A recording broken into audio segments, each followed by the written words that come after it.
What was the Supreme Court's ruling? The Supreme Court basically said that the Fifth Circuit Court, the Court of Appeals, so think three courts, the Supreme Court, the Court of Appeals, and the District Court, they said, hey, Fifth Circuit Court, when you sent this back down to the lower court saying they hadn't identified whether or not there was a class, they hadn't identified the facts to determine whether or not these people had enough time to respond, they hadn't done any fact finding to determine what was actually going on with these individuals. And remember, at least as to the named plaintiffs in this case, the Trump administration had agreed not to deport anyone that was there while the court was ruling and why these people were seeking relief. And there's a question of whether or not they had to do that and whether or not a court had an authority to stop them.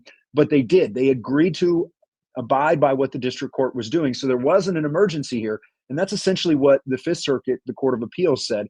And then the Supreme Court reached down and pulled this up. So yes, there's this issue of due process. There's this question of habeas corpus. But I think we need to take a step back. And we just need to think for a moment about what is the Alien Enemies Act? How is it being used here? Why is it being used?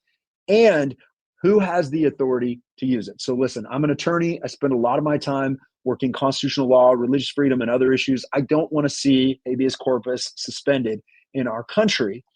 But there is an extreme arrogance that we see by many federal courts, federal judges, and even at times the United States Supreme Court that goes to a fundamental question about the balance of power in our country.